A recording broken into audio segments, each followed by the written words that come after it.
Islam mengajarkan kita tidak membeza-bezakan suku dan bangsa. Ja'alnakum syu'uban wa qabaila. Kami jadikan kamu bersuku-suku, berbangsa-bangsa. La fadla bainal arabi wal ajam. Tak ada beza antara yang Arab maupun yang bukan Arab. Wala bainal abyadi wal aswad. Tak ada beza antara yang berkulit putih dengan yang kulit hitam. Kullukum min Adam. Semua kamu dari Adam. Wa Adam min turab. Adam dari tanah, balik kepada tanah. Inilah asas manusia memandang orang lain.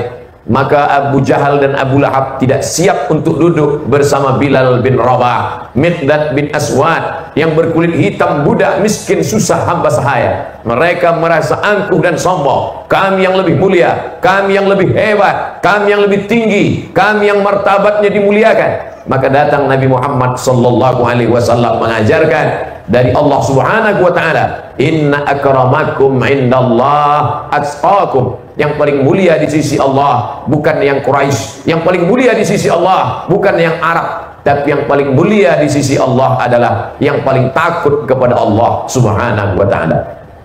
Hari ini Amerika menunjukkan bahwa presiden berkulit hitam. Pada masa presiden yang berkulit hitam dari Afrika keturunan orang Kenya, tapi sebenarnya Islam sudah mengajarkan itu 14 abad yang silam. Ketika Nabi memanggil Bilal bin Rabah, wahai Bilal, naiklah engkau ke atas Ka'bah, kumandangkanlah azan tahun 8 Hijrah. Tahun ke-8 Hijrah itu naiklah Bilal ke atas Ka'bah. Mengapa yang disuruh Nabi bukan Abu Bakar?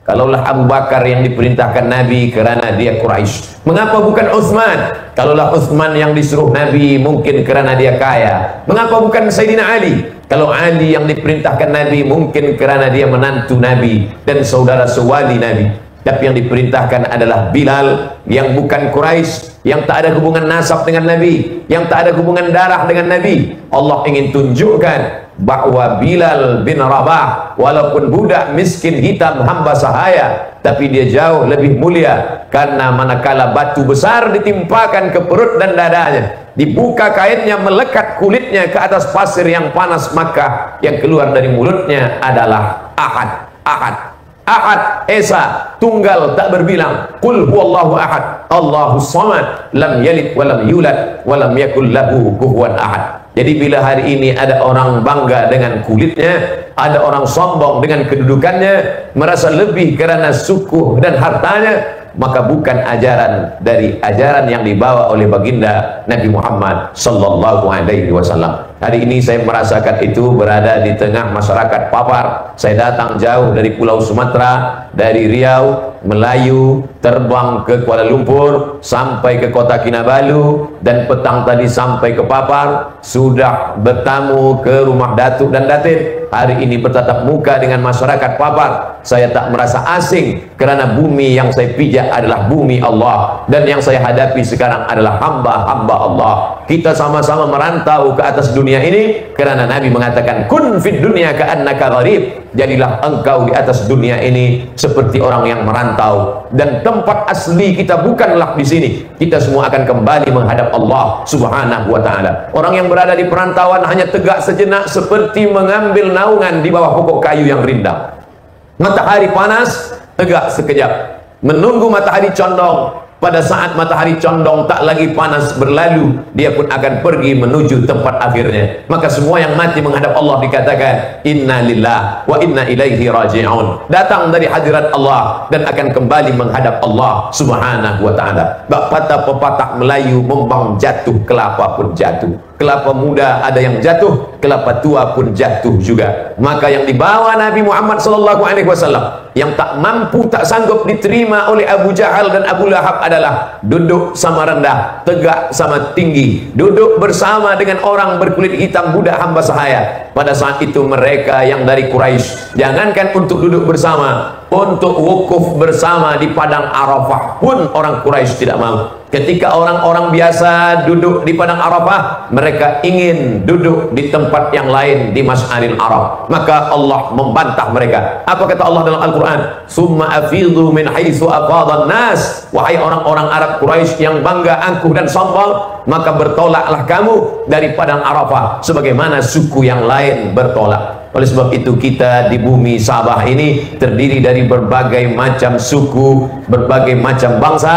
Maka bila kita memandang kita lebih daripada orang lain, maka sesungguhnya ajaran yang dibawa oleh Nabi Muhammad sallallahu alaihi wasallam, sahabat-sahabat Nabi dari berbagai macam suku bangsa. Ada sahabat Nabi yang berasal dari Rom. Dalam Al-Quran ada surah Rom, dan sahabat Nabi berasal dari Rom bernama Suhaib Ar-Rumi. Suhaib Ar-Rumi merantau datang ke kota Makkah Al-Mukarramah, miskin, susah, tak punya apa-apa, lalu kemudian menjadi seorang peniaga dan kaya raya.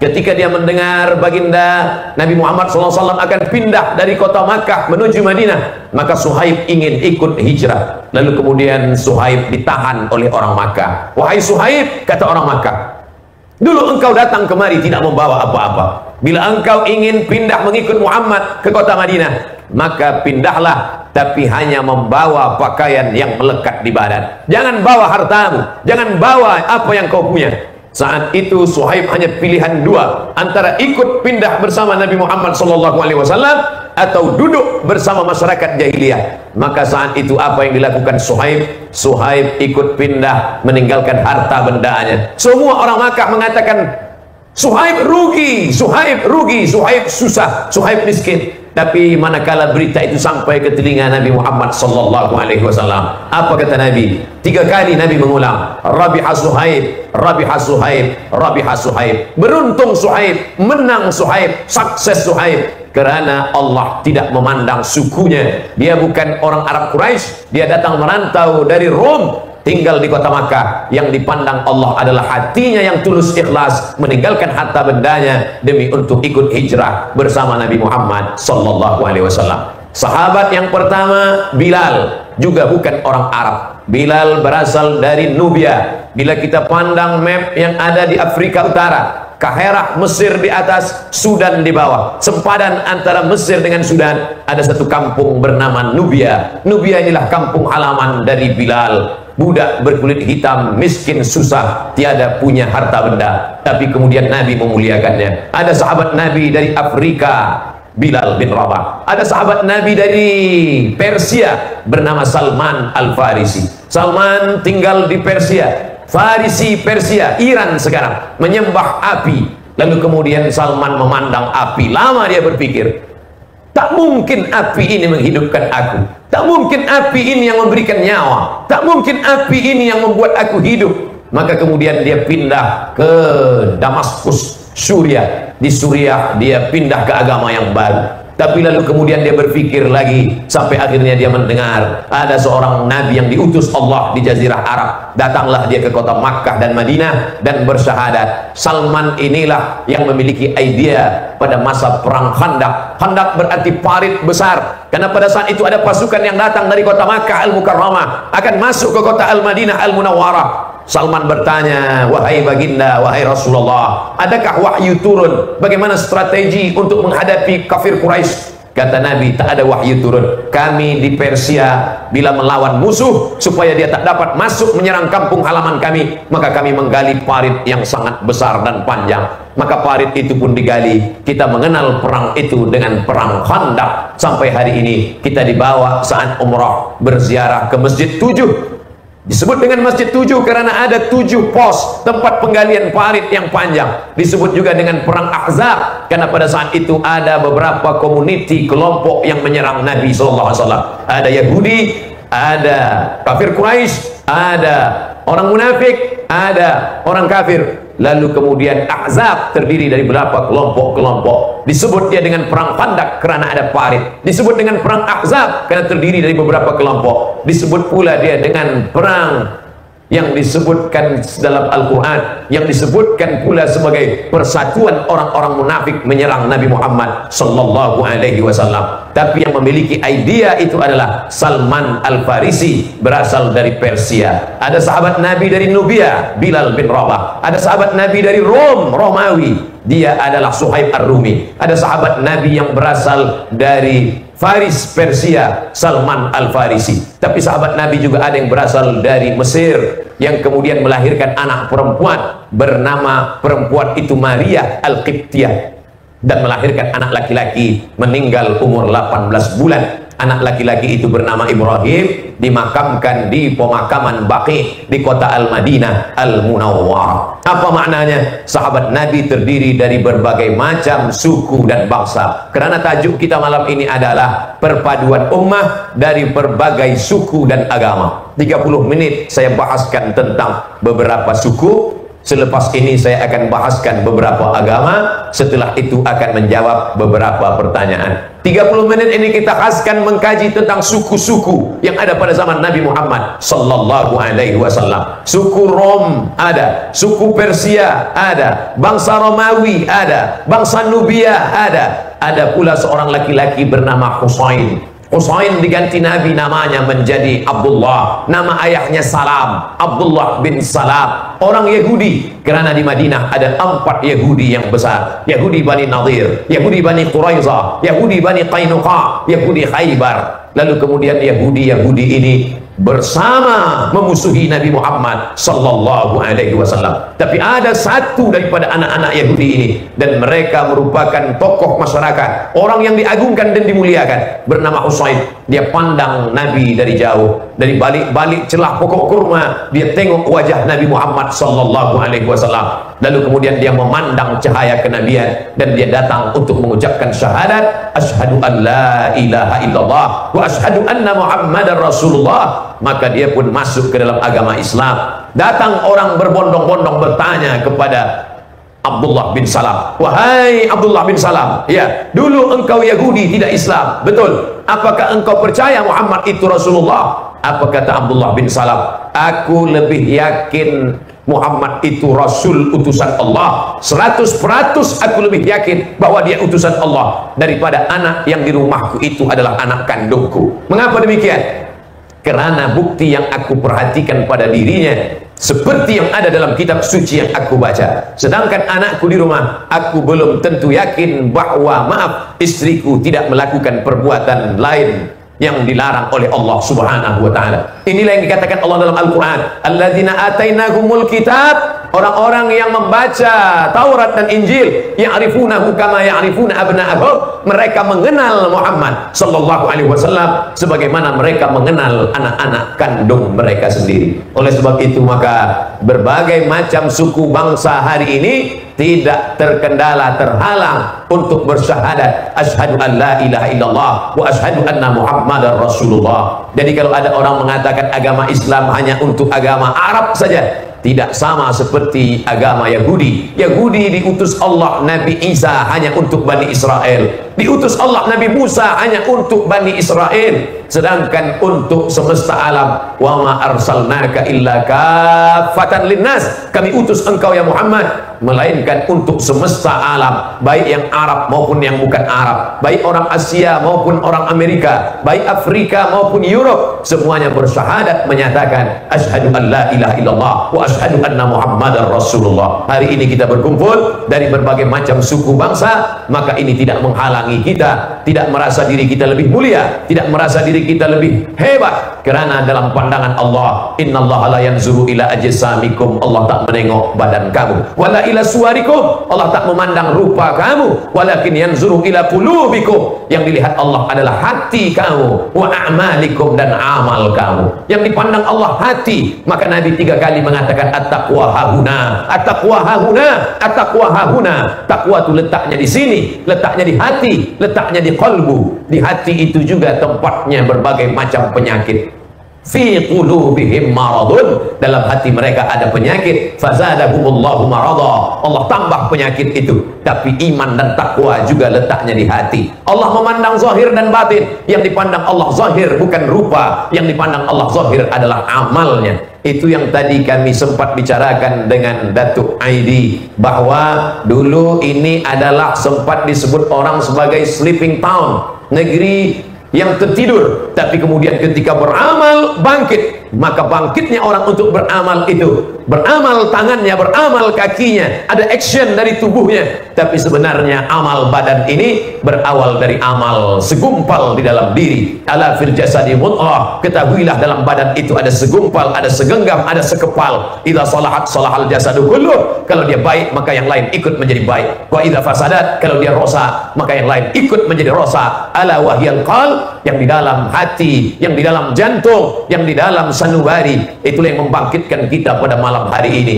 Beribu-ribu orang datang, meringankan langkah kaki, menghayunkan tangan, diamnya menjadi fikir, geraknya menjadi zikir, hembusan napasnya adalah tasbih, ayunan kakinya adalah takbir, ayunan tangannya adalah tasbih. Itu semua karena dalam hatinya ada keimanan. Setiap langkahnya akan dicatat oleh malaikat, tidak dilihat dari suku bangsanya, tapi yang dilihat adalah ketulusan niat hatinya. Ini yang diajarkan oleh agama yang dibawa oleh Muhammad sallallahu alaihi wasallam. Habis 30 menit. Untuk yang pertama, tentang masalah pelbagai suku bangsa. Saya ingin menjelaskan bahwa sahabat-sahabat Nabi terdiri dari berbagai suku bangsa. Ada Nubia, ada Afrika, ada Farisi, Persia. Persia sekarang masuk Asia. Ada Arab, ada yang bukan Arab, ada Quraisy, ada yang tidak Quraisy. Apakah ada sahabat Nabi itu yang berasal dari Sabah? Rasanya tak ada. Adakah sahabat Nabi itu yang berasal daripada negeri Cina? Nabi ada menyebut, utlubil ilma walau bisin, tuntutlah ilmu walau ke negeri Cina. Dulu disuruh orang belajar ke Cina, sekarang kita tak perlu ke Cina karena orang Cina sudah datang ke negeri kita. Apa yang dipelajari dari mereka? Bagaimana kesungguhannya, bagaimana keseriusannya, bagaimana kejujuran, bagaimana bisnisnya. Bila ada orang mengatakan bahwa hadis ini palsu, memang betul. Ada ulama yang menyebut hadis ini palsu, nama kitabnya Al-Mawdu'at, tapi dibantah oleh ulama yang lain. Hadis ini tak sampai pada hadis maudhu', dia hanya setakat hadis dhaif saja. Beza antara hadis maudhu', hadis palsu dengan hadis dhaif. Hadis dhaif boleh diamalkan bila dia cukup 5 syarat. Yang pertama, bukan masalah halal dan haram. Yang kedua, bukan masalah hukum hakam fiqh. Yang ketiga, bukan masalah akidah. Yang keempat, tidak ada periwayatnya yang kadzab, pendusta. Yang kelima, dia masih lagi untuk fadail a'mal, memberikan motivasi beramal. Maka hadis utlubil ilma walau bisin, tutuplah ilmu ke negeri Cina, boleh disampaikan dalam tazkirah, dalam khutbah, kerana dia masih cukup 5 syarat menurut Imam Jalaluddin Abdurrahman As-Suyuti dalam kitab Tadribur Rawi Syarah Taqrib An-Nawawi. Oleh sebab itu, bila ada orang mengatakan Islam ini hanya agama untuk orang Arab saja, untuk orang Makkah saja, untuk orang Quraisy saja,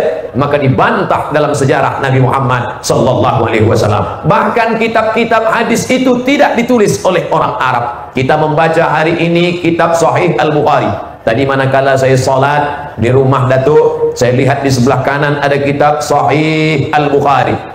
Al-Bukhari bukan nama orang, Al-Bukhari nama kampung halaman. Al-Bukhari berasal dari Bukhara. Bukhara hari ini bukan negara Arab, tapi Uzbekistan, terletak di dataran Rusia sebelum dia berpecah dan sekarang menjadi satu negara yang merdeka bernama Uzbekistan. Dan dia bukan Arab. Bukhari bernama Muhammad, nama ayahnya Ismail, nama datuknya Ibrahim. Muhammad bin Ismail bin Ibrahim bin Al-Mughirah bin Bardizbah. Bardizbah adalah mu'allaf, masuk Islam. Datuknya yang kelima, Muhammad bin Ismail bin Ibrahim bin Al-Mughirah bin Bardizbah, masuk Islam, mu'allaf, dan bukan dari kalangan Arab. Allah ingin menunjukkan, wahai kamu yang bukan berasal dari Arab, yang bukan Quraisy, tapi kalau engkau punya kesungguhan, ada jihad dalam dirimu, engkau menulis kitab hadis.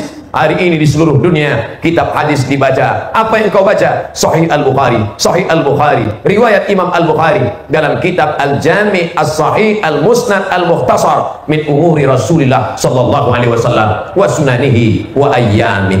Begitu juga dengan kitab Sunan At-Tirmidzi.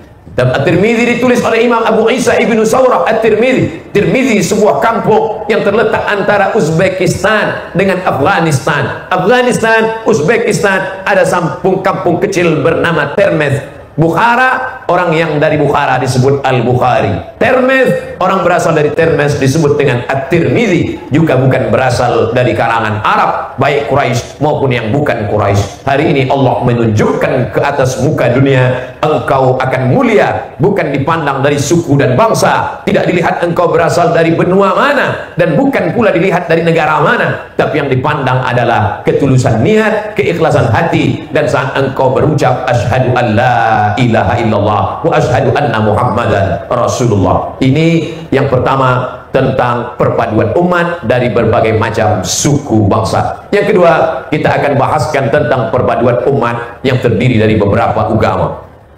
Nabi SAW di kota Al-Madinah Al-Munawwarah tidak hanya orang Islam sahaja, tapi di Madinah ada orang Yahudi. Di Madinah ada orang Yahudi, dan saat itu Nabi hidup bersama dengan mereka. Maka lahirlah apa yang disebut dengan muahadah, perjanjian antara orang Islam dengan yang bukan Islam. Yahudi dengan orang Islam bekerja sama dalam menjaga kota Al-Madinah Al-Munawwarah. Boleh dibaca dalam kitab yang ditulis oleh Syekh Safiur Rahman Al-Mubarakfuri, namanya Ar-Rahiq Al-Maktum. Ada 12 pasal. Yahudi yang tak Islam dengan yang Islam sama-sama menjaga kota Al-Madinah Al-Munawwarah. Bila datang orang kafir Quraisy menyerang dari kota Makkah, maka orang Yahudi yang tak Islam menjaga orang Islam, orang Islam menjaga yang tak Islam. Perbelanjaan peperangan ditanggung bersama. Bila ada yang berkhianat satu orang dari Yahudi, tidak dihukum semua Yahudi. Begitulah Islam mengajarkan menjaga negeri, menjaga kampung halaman, bagian daripada persatuan umat. Dalam masalah sosial tidak dibeza-bezakan, tapi Islam tegas dalam masalah akidah. Wala ana abidum ma abadtum wala antum abiduna ma a'bud lakum dinukum waliyadin. Ketika datang orang kafir musyrik mengajak, bagaimana kalau kami sembah Tuhan engkau 1 bulan, selepas itu kamu pula menyembah Tuhan kami dalam 1 bulan, untuk menjaga perpaduan umat, perpaduan agama. Maka dalam hal ini tak ada tawar menawar. Qul ya ayyuhal kafirun la a'budu ma ta'budun wala antum abiduna ma a'bud. Kamu tak menyembah apa yang aku sembah, aku pun tak menyembah apa yang kamu sembah. Diulang sampai 2 kali. Lakum dinukum waliyadin. Agama kamu silakan amalkan, sedangkan agamaku maka aku pula yang mengamalkan. Ini adalah pegangan utama dalam Islam. Tapi apakah kerana perbezaan agama lalu kita memusuhi orang lain? Halal kepalanya dipancung, boleh dibakar rumahnya, diambil, dirampas harta bendanya. Ini bukan ajaran Islam. Dalam Al-Quran dijelaskan, bila mereka tidak melakukan dua, walaupun dia tidak menyembah Allah, walaupun dia bukan orang Islam, selama dia tidak melakukan dua, maka kita boleh membalas dengan dua. La yanhakumullahu 'anil ladzina lam yuqatilukum fid din. Kalau mereka tidak memerangi kamu, tidak mengusir, menghalau kamu dari kampungan halaman kamu, tidak menumpahkan darah kamu, hidup bertetangga berjiran dengan baik, tidak pernah mengganggu kamu, tak pernah menumpahkan darah kamu, tak pernah membunuh kamu, tak pernah menghalau kamu, maka kata Allah, antabarruhum, buat baiklah pada mereka, wa tuqsitu ilaihim, bersikap adillah pada mereka. Maka manakala Islam sampai ke Mesir, kita tahu di Mesir ada Kristen Ortodok Koptik, sampai hari ini masih ada, yang berpusat di Alexandria, 200 km dari Kahira menuju Laut Mediterania. Di sana ada agama bernama Kristen Ortodok Koptik. Baba Senoda hidup bersama orang-orang Kristen di bawah kekuasaan negara Islam. Kalaulah Islam itu datang memaksa, membunuh orang, memotong kepala orang, maka saksi sejarah hari ini dapat kita lihat. Di Lebanon masih ada Kristen Maronit, di Mesir masih ada Kristen Ortodok, Yahudi sampai hari ini masih tetap ada di Palestina. Ini menunjukkan bahwa Islam mengamalkan ayat Al-Quran, la ikraha fid din, tak ada paksaan dalam menjalankan agama. Kalaulah Islam ini datang dengan pedang, dengan paksaan, tentu hari ini tidak lagi ada mereka di Mesir, di Suriah, di Palestina, di Irak, bahkan tidak lagi ada tempat-tempat ibadahnya rata dengan tanah. Tapi Nabi saat melepas pasukan perang, apa pesan Nabi? La ta'ridu lahum satajiduna rijalan fis sawami. Kamu akan berjumpa dengan lelaki-lelaki yang mereka itu duduk di sawami, tempel, tempat peribadatan mereka. La ta'ridu lahum, jangan ganggu mereka, jangan ganggu mereka. La taqtulu sabiyan murdi'ah, jangan bunuh anak kecil yang sedang menyusui. Wala syaikhan faniyah, jangan bunuh orang tua renta. Wala taqtulu taqta'unna sajaratan, jangan potong pokok kayu, la taqiranna nahlan, jangan cabut pokok kurma, la tahdimu buyutan, jangan hancurkan rumah. Ini ajaran Islam. Anak kecil tak boleh dibunuh, perempuan hamil tak boleh dibunuh, orang tua tak boleh diganggu. Pendeta-pendeta yang duduk di gereja, di tempat ibadah, tak boleh mereka dibunuh, karena mereka adalah orang-orang lemah yang bukan menjadi objek dalam peperangan. Ini ajaran dibawa oleh Muhammad sallallahu alaihi wasallam. Datang seorang sahabat perempuan bernama Asma. Dia masuk Islam, tapi ibundanya belum lagi Islam, tidak bersyahadat. Ternyata perbedaan agama tidak menghilangkan rindu seorang ibu kepada anak. Berbeza agama, anak sudah menjadi muslimah, ibu tetap musyrikah, tidak mengibadah kepada Allah Subhanahu wa taala. Tapi kemudian manakala dia datang ke kota Al-Madinah Al-Munawwarah, Asma takut menjumpai ibunya karena ibunya tidak Islam. Maka dia melapor kepada Nabi Muhammad sallallahu alaihi wasallam, "Ya Rasulullah, ummi qadimat." Mak saya datang, ibu saya datang dari jauh, 8 hari 8 malam dia naik unta sampai ke Madinah. Wahia raghibatun, dia sangat rindu kepada saya, ingin berjumpa. Apa asiluha? Bolehkah saya bersilaturahim dengan dia? Apa kata Nabi? Siliha, sambung silaturahim dengan dia. Apa utiha? Boleh saya beri dia hadiah, boleh saya beri cendera hati, boleh saya bagi dia kenang-kenangan. Kata Nabi, iktiha, bagilah dia hadiah, bagilah dia cendera hati, bagilah dia kenang-kenangan. Inilah hadis yang dijadikan dalil oleh Syekh Atiyah Saqar dalam kitab Fatawa Al-Azhar. Boleh membagi daging kurban kepada orang yang tak seagama dengan kita. Zakat tak boleh kerana zakat wajib, tapi sedekah boleh. Boleh membagi kurban sunat kepada yang tak Islam, tapi kurban wajib, kurban nazar tidak boleh. Kerana apa? Kerana kurban nazar hanya untuk ahli qiblah yang bersyahadat asyhadu an la ilaha illallah wa asyhadu anna muhammadar rasulullah. Ketulusan ajaran Islam inilah yang membuat orang bersyahadat. Seorang ulama besar dari kalangan tabi'in, Nabi Muhammad sallallahu alaihi wasallam. Orang yang hidup dengan Nabi disebut dengan tabi'in. Orang yang hidup dengan Nabi disebut dengan sahabat. Man laqiyan Nabi, berjumpa dengan Nabi, wa amana bihi, beriman dengan Nabi, wa mata 'alal Islam, meninggal dalam keadaan Islam. Ini disebut dengan sahabat. Tapi ada orang yang tak jumpa dengan Nabi, berjumpa dengan sahabat, mereka disebut dengan tabi'in. Nabi, sahabat Nabi, tabi'i, tabi'i. Di antara tabi'in yang berjumpa dengan sahabat Nabi itu adalah seorang lelaki bernama Al-Imam Al-Hasan Al-Basri. Kampung halamannya di Basrah, Irak. Lalu kemudian datanglah Imam Al-Hasan Al-Basri ini bertetangga dengan, berjiran dengan orang yang tak seagama, bukan orang yang seakidah Ahlus Sunnah wal Jamaah, bukan orang yang bersyahadat asyhadu an la ilaha illallah wa asyhadu anna muhammadar rasulullah. Suatu ketika Imam Al-Hasan Al-Basri sakit, lalu kemudian dia tidak keluar rumah beberapa hari. Datang jirannya yang tak seagama menjenguk. Lalu manakala dia masuk ke rumah Imam Al-Hasan Al-Basri, dia tengok Imam Al-Hasan Al-Basri tidak ada di ruang tamu. Mana Al-Hasan Al-Basri? Kata keluarga Imam Al-Hasan Al-Basri, dia di dalam bilik sebab dia tak boleh keluar, amat sangat sakit kuat. Lalu kemudian jirannya ini masuk ke dalam biliknya, dan manakala dia masuk ke dalam, dia pandang, dia tengok ada tempat menampung air. Dan jirannya yang tak Islam ini bertanya, "Wahai Imam Al-Hasan Al-Basri, ya, itu di sudut bilik aku pandang ada tempat menampung air. Betul, itu air apa?" "Aku tidak tahu, kerana itu air yang menetes dari atas, dan yang di atas bukit itu adalah rumah si jiran yang tidak Islam." "Air apa itu wahai Imam Hasan Basri?" "Aku tidak tahu."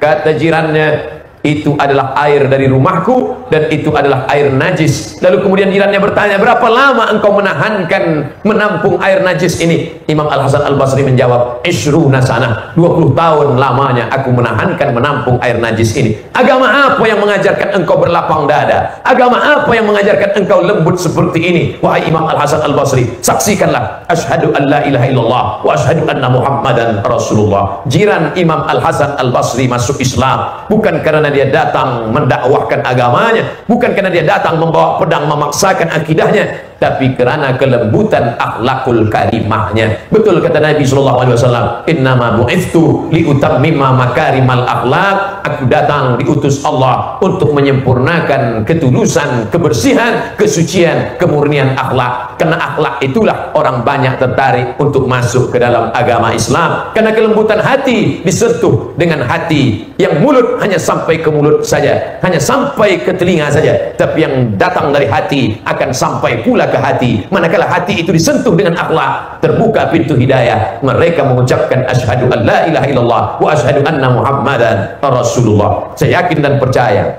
bahwa umat Islam bertambah di negeri Sabah bukanlah disebabkan kekerasan, bukan disebabkan peperangan, bukan disebabkan dengan pedang dan tombak, tapi karena orang Sabah yang berakhlakul karimah, yang mengamalkan ajaran-ajaran Islam. Tidak ada ayat dalam Al-Quran memuji Muhammad sallallahu alaihi wasallam. Engkau orang yang paling hebat tahajud sampai bengkak kaki, engkau orang yang pergi ke Makkah haji dan umrah berkali-kali, engkau adalah orang. Tapi pujian Allah kepada Nabi Muhammad sallallahu alaihi wasallam, wa innaka la'ala khuluqin azim. Akhlakmu amat sangat mulia. Yang dipuji Allah adalah akhlaknya. Dalam wudu ada akhlak suci, dalam salat ada akhlak rendah diri menempelkan kening ke lantai, dalam puasa ada akhlak merasakan lapar, fakir dan miskin, dalam zakat ada akhlak berbagi menolong orang susah, dalam haji ada akhlak berpakaian-pakaian yang sama. Tak ada beza antara penguasa dengan rakyat jelata, tak ada beza antara orang kaya dengan miskin papa. Maka semua daripada ajaran Islam itu adalah akhlak, akhlak, akhlak. Siapa yang paling mulia di antara kita? Siapa yang paling sempurna iman dan Islamnya? Akmalul mu'minina imanan. Orang yang paling sempurna imannya adalah ahsanuhum khuluqan. Orang yang paling baik akhlak, orang yang paling baik moralnya, orang yang paling baik adabnya, adab kepada Allah dan adab kepada sesama manusia. Oleh sebab itu kita yang terdiri dari berbagai macam suku dan bangsa, warna kulit dan bahasa, terdiri dari berbagai macam agama, maka kita jaga ini semua. Insya Allah Allah akan menurunkan rahmat. Walau anna ahlal qura amanu, kalau penduduk Sabah ini beriman, wattaqau, bertakwa. Allah hanya minta dua saja, iman, percaya, takwa, takut kepada yang dipercayai. La fatahna alaihim barakatin, kami akan turunkan pada mereka barakah. Kalau satu barakah, kalau dua barakatani, tapi Allah tak menyebutkan satu barakah. La fatahna alaihim barakatin, Allah akan turunkan barakah, barakah, barakah minas sama, dari langit, wal ard, dari bumi. Turun hujan dari langit, menumbuhkan tanam-tanaman, datang ikan dari laut, segala macam tumbuh-tumbuhan. Maka barokah-barokah ini boleh jadi kerana orang masih lagi menjaga. Wa'tasimu bihablillah, berpegang teguh pada tali Allah. Wala tafarraqu, jangan berkonflik, jangan berpecah belah, jangan bertengkar berkelahi. Manakala malaikat-malaikat berkata kepada Allah, ataj'alu fiha, untuk apa kau ciptakan manusia ya Allah? Mayufsidu fiha, mereka hanya akan merusak. Wa yasfikud dima, mereka hanya akan menumpahkan darah, mereka akan berperang, mereka akan berkelahi, mereka akan bermusuh-musuhan. Tapi malam ini kita berkumpul bersama-sama, tak kita pandang suku bangsa, tak kita lihat warna kulit dan status sosial. Yang kita lihat adalah bahwa kita sama-sama manusia, bahwa kita sama-sama hamba Allah. Dan program kita malam ini adalah untuk menyatukan hati yang tercerai-berai. Maka kata Nabi SAW, dibacakannya ayat Al-Quran, la tanaza'u, jangan berkonflik, la tanaza'u, jangan berkelahi, la tanaza'u, jangan saling mengejek, fatabshalu, karena kalau kamu sudah bertengkar dan berperang, kamu akan gagal. Wa tadhhaba rihukum, dan kalau sudah gagal, hilanglah semangat hidup. Semangat kita beberapa malam ini, dan malam ini kemuncaknya, esok malam masih ada lagi, khusus untuk orang-orang muda. Begitu yang saya dengar tadi dari Dato', bahwa ini semua adalah kemuliaan, karamah dari Allah Subhanahu wa ta'ala yang mesti kita jaga. Karena bila hancur berperang, menang menjadi arang, kalah menjadi abu. Begitu kata pepatah orang-orang Melayu. Kalaupun menang akan menjadi arang, kalaupun kalah akan menjadi debu dan dihembus angin, tak lagi ada kesan apa-apa. Apa yang dapat kita bina di atas muka bumi Allah dengan menjaga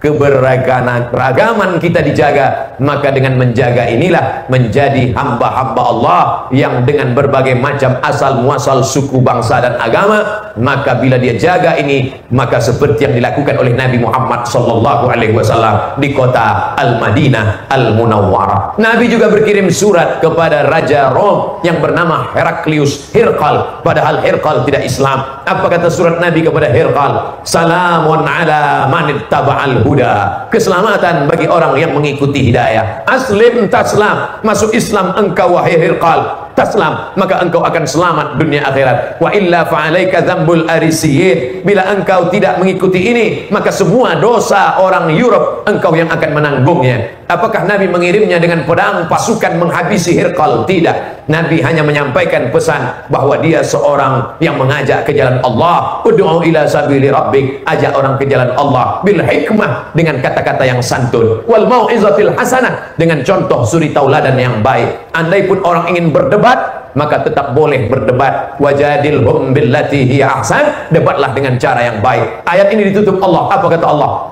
Inna rabbaka huwa a'lamu biman dhalla an sabili. Allah lebih tahu siapa yang sesat. Wa huwa a'lamu bil muhtadin, dan Allah pula lebih tahu siapa yang mendapat hidayah. Andai ada anak yang mendapat hidayah lalu kemudian bersyahadat, sedangkan ibu bapanya tidak bersyahadat, apakah putus silaturahimnya? Apakah boleh dia melawan kerana berbeza agama? Ini pun dibahas dalam Al-Quran. Tadi kita salat maghrib 3 rakaat, 2 rakaat berbunyi jahar, 1 rakaat tidak berbunyi sir. Tak ada dalam Al-Quran. Esok subuh kita akan salat subuh 2 rakaat pakai kunut menurut mazhab Syafi'i. Tak ada disebut dalam Al-Quran. Tapi tentang anak yang masuk Islam, ibu bapanya tidak Islam, bagaimana hubungan mereka? Maka disebutkan dalam Al-Quran. Apa kata Allah? Wa in jahadaka, kalau anak-anak yang sudah masuk Islam itu lalu kemudian ayah dan ibunya memaksa anak itu untuk ikut kembali kepada agama mereka, wa in jahadaka ala an tusyrika bima laysa laka bihi ilmun, wahai anak-anak yang sudah menjadi mu'allaf, wahai anak-anak yang sudah bersyahadat, wahai anak-anak yang sudah masuk Islam,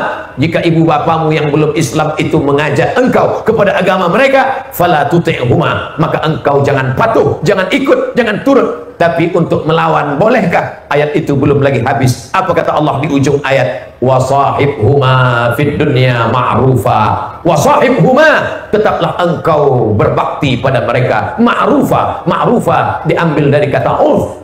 Apa maknanya? Bila tradisi orang di Sabah ada berbagi baju hadiah, maka bagi mereka baju. Bila tradisi orang di Malaysia ada berbagi makanan, engkau boleh membagi mereka makanan. Hanya dalam masalah akidah engkau tegas, tapi dalam masalah berbagi hadiah, masalah berbagi hati, masalah kunjung mengunjungi, maka dalam Islam tidak dilarang. Ini adalah ajaran yang dibawa oleh Sayyidul Anbiya wal Mursalin, Nabi Muhammad sallallahu alaihi wasallam. Oleh sebab itu, malam ini tajuk kita adalah menyatukan umat yang terdiri dari berbagai macam suku, bangsa, warna kulit, dan juga beberapa agama. Kita mesti tahu ada batasan-batasannya. Sebab hari ini kita berhadapan dengan orang yang tak ada batasan sama sekali. Ada yang ekstrim kanan, ada yang ekstrim kiri. Ekstrim kanan, bila tak sama agamanya dengan engkau, maka halal darahnya, boleh dibunuh. Sedangkan ekstrim kiri mengatakan tak ada batasan, semua agama benar, apa saja pun agamanya benar. Maka dalam Islam diajarkan anak-anak cucu kita mesti berpegang inna dina indallahil Islam, agama di sisi Allah adalah Islam. Wa may yabtaghi ghairal islami dina, siapa yang mencari agama selain daripada Islam, kita mesti meyakini keyakinan kita, tapi orang lain juga punya keyakinan, dan saat itu tak mungkin bertembung antara dua keyakinan. Saat itu kita pegang keyakinan kita, dan orang lain kita ajak dengan dakwah, dengan kelembutan hati, dengan akhlakul karimah, dengan berbagi hadiah, dengan tidak saling memusuhi. Maka pada saat itulah orang Yahudi bersyahadat, ya Muhammad, ketika aku sedang sehat, banyak orang yang datang. Ketika aku sedang sehat, banyak teman tertawa. Tapi manakala aku sakit, engkaulah orang yang pertama melawat dan menjenguk aku, wahai Muhammad. Maka saksikanlah, asyhadu an la ilaha illallah wa asyhadu anna Muhammadan Rasulullah. Dia bersyahadat bukan kerana pedang, tapi bersyahadat kerana kunjung mengunjungi, melawat dan berziarah antara sesama hamba Allah,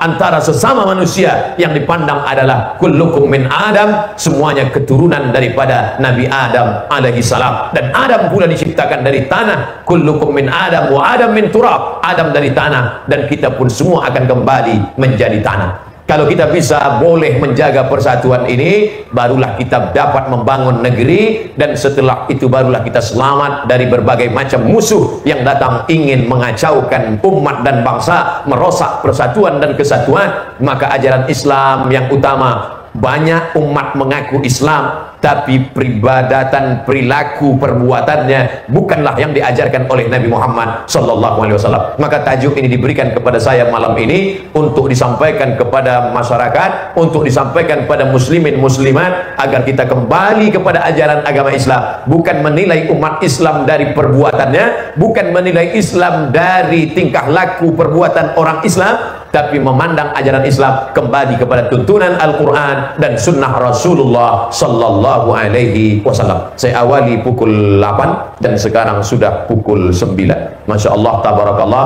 jamaah semuanya mendengarkan, semuanya baik yang tegak maupun yang duduk, insya Allah semuanya masuk surga, insya Allah. Cuman yang tegak ini lebih dulu masuk surga. Begitu cara menyenangkan hati orang tegak.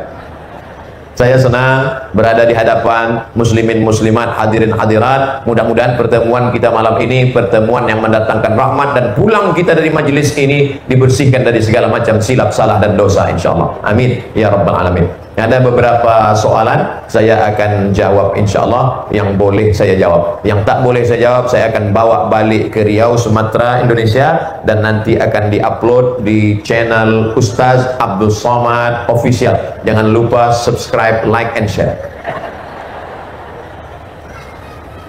Baik. Jazakallahu khairan jazaa. Terima kasih. Kita berikan tepuk tangan yang kedua kepada yang mulia Ustaz Usman. Kita kami sudah sejak ketiga. Baik, saya akan jawab soalan. Apa kabar semua jamaah sebelah kiri? Sehat-sehat, baik-baik semua? Kalau masuk ke semak belukar jangan lupa membawa tikar. Saya suka duduk di papar karena ikannya besar-besar. Tadi dibagi oleh Datuk. Masya Allah, tabarakallah. Ini ada soalan. Ibu saya tidak Islam, ayah saya pula Islam. Saya ikut ayah memeluk agama Islam. Bagaimana status perkawinan kedua orang tua saya yang masih tinggal bersama itu?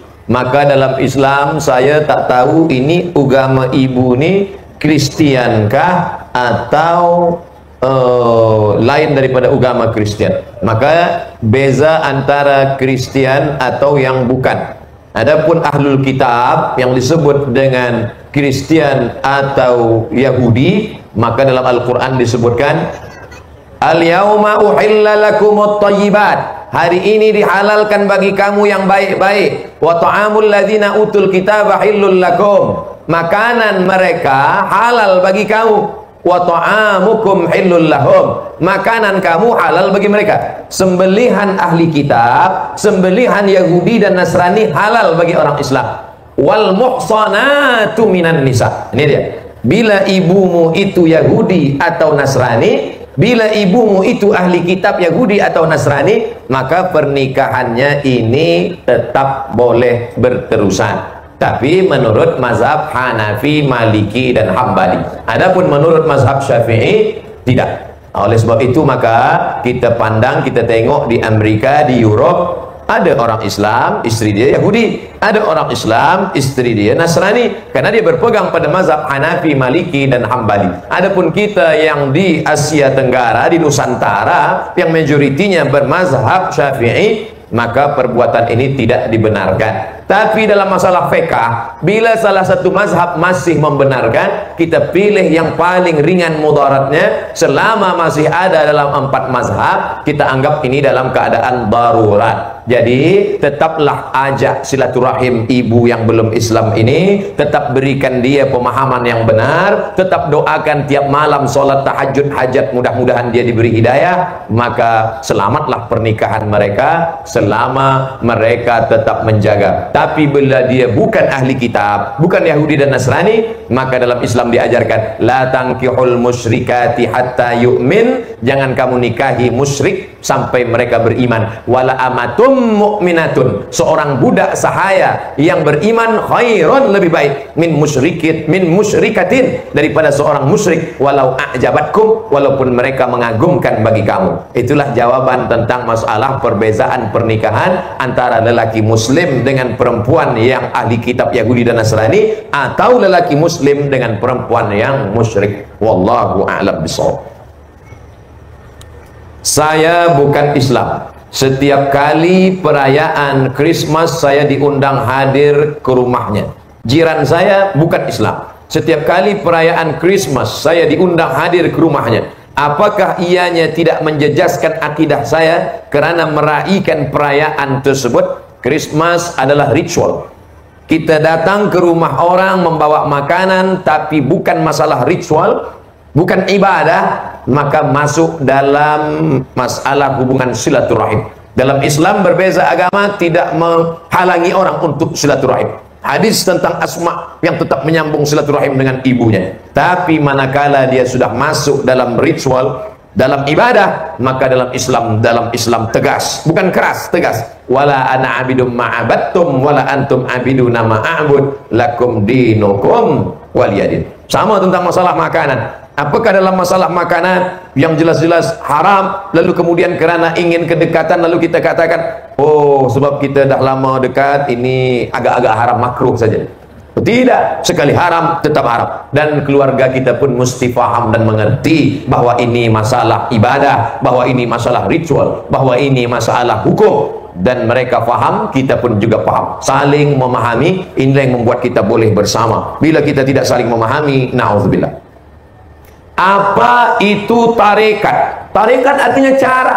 Tariqah, cara, metode, cara untuk mengingat Allah Subhanahu wa ta'ala. Ini ada lautan yang luas, tapi di atas lautan ini ada sampan. Ada namanya sampan Naqsyabandiyah, nama nakhodanya Bahauddin Naqsyabandi. Ada sampan namanya Syaziliyah, nama nakhodanya Abul Hasan Asy-Syazili. Ada sampan namanya Syattariyah, nama nakhodanya Abdullah Asy-Syattari. Ada sampan namanya Ahmadiyah, nama nakhodanya Said Ahmadil Badawi. Maka ini sampan ini semuanya akan sampai ke Pulau Harapan. Pulau harapannya adalah la ma'budu bihaqqin illallah. Ini hanya sampan saja yang menyampaikan kepada tujuan. Adapun sampan ini metode, tarekat, cara. Oleh sebab itu ada yang berzikir mengikut tarekat Naqsyabandiyah, ada yang berzikir mengikut tarekat Qadiriyah, Abdul Qadir Jilani, ada yang mengikut tarekat zikir Syattariyah, Abdullah Syattari, ada yang berzikir mengikut tarekat Ahmadiyah, Said Ahmadil Badawi, ada yang mengikut tarekat zikir Syaziliyah, Abul Hasan Asy-Syazili. Qadiriyah zikirnya kuat, la ilaha illallah, la ilaha illallah. Sedangkan Naqsyabandiyah zikirnya sir di dalam hati, Allah Allah Allah. Ini tergantung kita tertarik kepada yang mana. Maka ikut tarekat yang mu'tabarah, yang tuan guru, tuan syekhnya memiliki sanad-sanad dan tidak meninggalkan syariat. Oleh sebab itu dalam bidang akidah kita berpegang pada akidah Imam Abul Hasan Al-Asy'ari. Dalam bidang fiqh kita berpegang pada fiqh Syafi'i dengan tetap menghormati Hanafi, Maliki dan Hambali. Adapun dalam bidang tasawuf kita berpegang kepada tasawuf Junaid Al-Baghdadi dan Abu Hamid Al-Ghazali. Bukan tasawuf falsafi, bukan tasawuf nazari yang hanya teori, tapi tasawuf yang mengamalkan sunnah-sunnah Rasulullah sallallahu alaihi wasallam. Maka selalu saya katakan, awak ambil tarekat apa? Saya tarekat Naqsyabandiyah. Siapa mursyidnya? Apakah mursyidnya mengajarkan meninggalkan salat? Cukup dengan tarekat hakikat meninggalkan syariat? At-syari'atu bila haqiqatin batilah. Syariat saja tanpa hakikat batil. Wal haqiqatu bila syari'atin atilah. Hanya hakikat saja tanpa syariat, maka hampa sia-sia. Dua-duanya tetap kita amalkan. Apa yang dimaksudkan dengan ilmu ma'rifat itu? Awaluddin ma'rifatullah. Yang awal sekali dalam agama Islam ini adalah ma'rifatullah. Ini bukan hadis Nabi, ini adalah ungkapan ulama-ulama tasawuf. Awaluddin, perkara awal dalam agama kita ini ma'rifatullah, mengenal Allah. Dari mana datang dalil ini? Dari ayat Al-Quran, la ilaha illallah. Tapi di awalnya coba kita baca ayatnya, fa'lam. Ada di pangkal ayat itu la ilaha illallah, tapi di pangkal ayat itu fa'lam annahu la ilaha illallah. Fa'lam maknanya ketahuilah, ada fa'lam ilmu la ilaha illallah. Maka datanglah ulama menyusun ilmu akidah, disebut juga dengan ilmu kalam, disebut juga dengan ilmu tauhid, mengesahkan Allah wujud, qidam, baqa, mukhalafatul lil hawadits, qiyamuhu bi nafsihi, wahdaniyah, qudrat, iradat, ilmun hayat, sama, basar, kalam. Oleh sebab itu masjid surau kita mesti ada satu malam khas. Ahad, malam Isnin khas fiqh, salat, zakat, puasa, haji. Isnin malam Selasa khas masalah akidah, wujud, qidam, baqa. Untuk apa? Ma'rifatullah, mengenal Allah Subhanahu wa taala. Man arafa nafsahu faqad arafa rabbahu. Kalau sudah mengenal Allah, man arafa nafsahu, siapa yang kenal dirinya, faqad arafa rabbahu, maka sungguh dia sudah mengenal Rabbnya. Ini pun bukan hadis Nabi. Ini adalah ungkapan ulama tasawuf, dijelaskan oleh Imam As-Sakhawi yang sezaman dengan Imam As-Suyuti. Apa kata Imam As-Sakhawi? Siapa yang kenal dirinya lemah, maka kenallah dia Allah yang maha perkasa. Siapa yang kenal dirinya miskin papa, maka kenallah dia Allah yang kaya raya. Siapa yang kenal dirinya hina dina, maka kenallah dia Allah yang amat tinggi kuasanya. Itulah mengapa kita perlu mengkaji ma'rifatullah. Puncak dari makrifat itu bukan meninggalkan syariat. Bila ada orang mengaku makrifat lalu kemudian tidak sholat, bila ada orang mengaku makrifat lalu kemudian tidak bersyariat, maka sesungguhnya ini bukanlah yang benar, tapi batil. Karena tasawuf menurut ulama ahlu sunnah wal jamaah yang berdasarkan daripada Quran dan sunnah. Maka bila mengkaji tasawuf, kajilah kitab-kitab yang mu'tabar. Ihya Ulumuddin, Ar-Risalah Al-Qushairiyah, lalu kemudian Sabilal Muhtadin, ini bidang fiqahnya. Lalu kemudian mengkaji Bidayatul Hidayah, lalu kemudian pula membaca kitab-kitab tasawuf, Ar-Risalah Al-Qushairiyah, Qut Al-Qulub. Imam Abu Hamid Al-Ghazali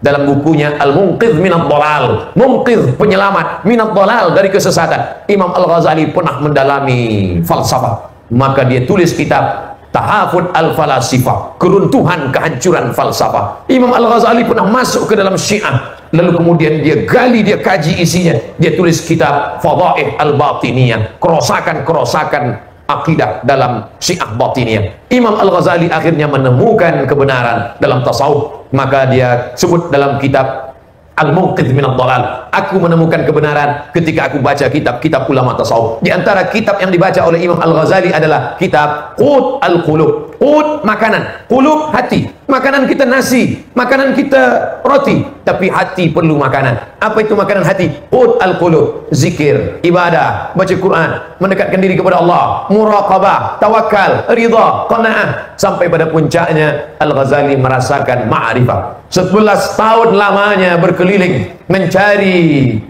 jati diri, sampai akhirnya dia menemukan ma'rifah. Datang orang bertanya kepada Imam Al-Ghazali, wahai Al-Ghazali, iya, apa ma'rifah itu? Al-Ghazali menjawab, nurun yaqdhifullahu fi qalbi abdi, cahaya yang ditembakkan ke dalam hati seorang hamba. Dengan cahaya itu orang boleh membezakan mana yang hak, mana yang batil. Jadi bila hari ini orang mengaku kaji ma'rifah, tapi ujung daripada kaji itu supaya tidak terkena senjata tajam, boleh menghilang, ini sebenarnya ma'rifah palsu, bukan ma'rifah mengenal Allah Subhanahu wa ta'ala. Masyarakat di sini adalah pengikut mazhab Syafi'i. Alhamdulillah. Soalan saya adalah, adakah jadi kesalahan apabila pengikut mazhab Syafi'i beralih kepada mazhab lain sesuai dengan kehendak hati? Pertanyaannya, mengapa dia beralih ke mazhab lain? Apa sebab? Kerana beralih ke mazhab lain hanya ingin mencari senang-senang saja. Ini yang dicela oleh ulama fiqh, disebut dengan tatabbu' rukhas, mencari senang-senang, mencari mudah-mudahnya saja. Pergi dia menikah, tak pakai wali. Awak sudah nikah dengan dia? Iya, tapi ayah dia tak tahu. Saya tak pakai wali. Nikah awak tak sah menurut mazhab Syafi'i? Sah menurut mazhab Hanafi. Karena nikah tanpa wali menurut Hanafi sah. Oh, jadi kalau begitu awak pindah ke mazhab Hanafi? Betul. Manakala hari raya kurban, kita tanya dia, awak ada potong hewan kurban? Tidak. Tapi kata Hanafi hewan kurban wajib. Saya pindah ke Syafi'i, tak wajib, sunat muakkad. Nah, ini namanya mazhab ambil senang-senang saja. Tabuk rukhas, ingin mencari yang mudah-mudah saja. Padahal kita dalam beribadah ini adalah wa ma umiru illa liya'budullaha mukhlisin. Beribadah bukan ingin mencari mudah-mudah, tapi beribadah adalah ikhlas kerana Allah Subhanahu wa ta'ala. Oleh sebab itu, pegang mazhab Syafi'i, istiqamah di situ, supaya kita tidak terjerumus ke dalam perbuatan tatabbu' rukhas, mencari mudah, mencari senang-senangnya saja. Dalam masalah salat mazhab Syafi'i, dalam masalah wudu mazhab Syafi'i, dalam masalah zakat mazhab Syafi'i, dalam masalah nikah mazhab Syafi'i. Tapi saya tak menyalahkan yang mengamalkan mazhab Hanafi Maliki dengan syarat dia mengerti mazhab. Adapun orang awam yang tak mengerti, apa kata Syekh Yusuf Al-Qardawi, madhabul am madhab man yuftih. Orang awam, orang yang tak mengerti mazhab, mazhab dia adalah mazhab guru-gurunya. Maka alhamdulillah kita di Sabah, dari mulai mufti, tuan-tuan guru kita di pondok-pondok berpegang kepada mazhab Syafi'i, kita ikut saja mazhab Syafi'i. Adapun bila kita dengar tazkirah di YouTube, ada dia bermazhab Hanafi, kebetulan dia dari India, mazhab dia Hanafi, kebetulan dia dari Maghribi, mazhab dia Maliki, kebetulan dia dari Saudi Arabia, mazhab dia Hambali. Hanya setakat pengetahuan saja, tapi dalam pengamalan kita tetap amalkan mazhab Syafi'i. Kenapa Nabi Isa hanya diturunkan untuk orang Yahudi saja? Tidak hanya Nabi Isa yang untuk suku tertentu. Wa ila Thamud akhahum salihah. Nabi Saleh diutus untuk kaum Thamud. Ada nama suku Thamud, nama Nabi dia Saleh. Wa ila Adin akhahum Huda. Ada satu suku namanya kaum Ad, nama nabinya Nabi Hud. Wa ila Madyana akhahum Syu'aiba. Ada satu suku namanya Madian, nama nabinya Syu'aib. Dan ada pula Nabi Isa, Nabi Musa yang diutus untuk hanya Bani Israel, limited untuk satu kawasan, untuk satu suku saja. Sedangkan Muhammad sallallahu alaihi wasallam, wa ma arsalnaka illa kaffatan linnas, dan kami utus engkau ya Muhammad untuk kafah, untuk seluruh umat manusia, baik yang Yahudi maupun yang Arab maupun yang Asia maupun yang Afrika. Mengapa Nabi Musa untuk Yahudi saja? Mengapa Nabi Isa untuk Yahudi saja? Mengapa kaum Ad Nabi Saleh? Mengapa kaum Madian Nabi Syu'aib? Ini ada hikmah tasyri'iyah, karena setiap suku bangsa ada kekhasan masing-masing. Makanya kata Allah dalam Al-Quran, walikulli qaumin had. Setiap kaum ada nabi yang diutus. Bahkan dalam ayat yang lain, setiap kampung, bukan setiap suku, setiap kampung ada yang diutus Allah. Apakah di kampung kita di Sabah pernah Allah mengutus nabi? Mungkin, tapi kita tak tahu. Sebab dalam Al-Quran dikatakan, minhum man qasasna alaik wa minhum man lam naqsus alaik. Ada nabi-nabi yang kami ceritakan kisahnya, tapi banyak pula nabi-nabi yang kisahnya tak kami sebutkan. Yang disuruh Allah kita ketahui hanya 25 nabi dan rasul saja. Saya pernah ditanya oleh seorang pelajar, Ustaz, mengapa Allah hanya turunkan 25 nabi dan rasul? Allah turunkan lebih daripada 300. Tapi yang Allah suruh kita ketahui dalam Al-Quran, yang diceritakan Allah hanya 25 saja. Mengapa 25 saja Ustaz? 25 pun awak tak hafaz semua.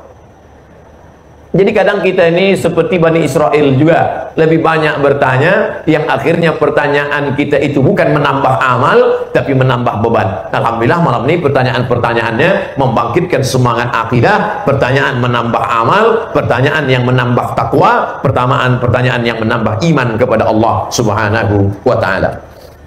Itulah beberapa pertanyaan soalan dari jamaah. Mudah-mudahan tajuk kita malam ini dan beberapa soalan tadi menambah keimanan dan ketakwaan kita. Terima kasih atas segala perhatian. Mohon maaf atas segala kekhilafan dan kesilapan. Aqulu qauli hadza astaghfirullah li wa lakum. Wassalamualaikum warahmatullahi wabarakatuh.